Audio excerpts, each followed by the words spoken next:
Pekeng Senate President na sinusuportahan ng Malacanang. Ganyan inilarawan ni Senador Alan Peter Cayetano si Senador Win Gatchalian. At nakatutok live si Maris Umani. Maris! Vicky, nanindigan si Senador Alan Peter Cayetano na siya pa rin ang lehitimong Senate President o pinuno ng Senado, sabay sabing hindi siya kapituko sa posisyon. 3 libro raw ang kanyang sinasandalan: ang Rules of the Senate, ang Saligang Batas at ang Biblia. Hindi lang natitinag si Senador Alan Peter Cayetano.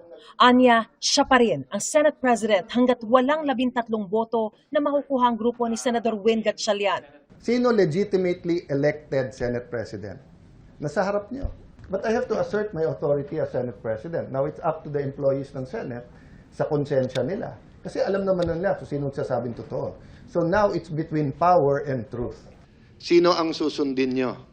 Yung peke na acting Senate President o yung sinasabi ng ating konstitusyon na Senate President?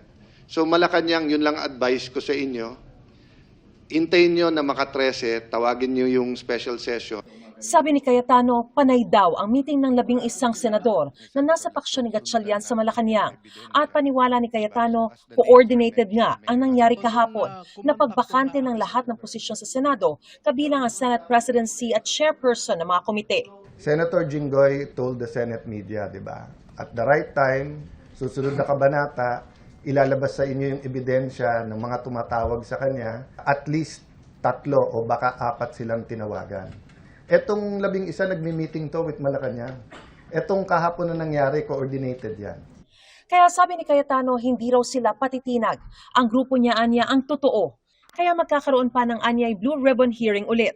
Pero ang sabi ni Senador Erwin Tulfo, ang chairman ng Blue Ribbon ng grupo ni Gatchalian, one-sided ang nangyari kanina. Sila lang daw ni Senador Tito Soto ang pinangalanan at pinagbintangan na tumanggap daw ng mali-maletang pera, bagay na itinanggi na ng dalawa. Kaya sa Blue Ribbon hearings daw ni Tulfo sa Lunes, ipatatawag din niya ang mga nagpakilalang dating sundalo. Kailangan po, kasi baka may sabihin ng tao, kaya nagtatago tayo, kinakatakutan natin. Tatanungin ko lamang po, anong dahilan? Yung mga na hindi po natanong ni Senator Marcoleta, itatanong ko. Okay. Sumagot na ba Kasi sila? po yun? tatanong ko, ipapaalala ko po sa kanila, bakit nawala na yung pangalan ng mga kasama ko naman? Sila Senadora Loren at saka Senador Mark, ba't wala?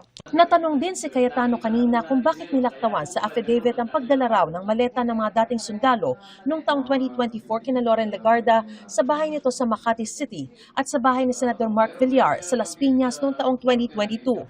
Kinukuha pa namin ang reaksyon ni Legarda at Villar. Vicky, ayon sa Blue Ribbon Oversight Office Management ay magdaraos daw sila ng pagdinig sa darating na Lunes, June 8 ng alas 9. Ito yung sa block ni Gatchalian. At iniimbitahan nila rito muli sina Attorney Baligod at ang 18 ex-Marines. Sabi naman ni Senador Alan Cayetano, kung itutuloy daw nila ito sa Lunes para hindi sila makapagdaos ng hearing sa Martes, ba't naman daw sila pupunta? Pero handa naman daw sila makapag-usap ng maayos sa kabilang kampo. Vicky? Maraming salamat sa iyo, Maris Umali.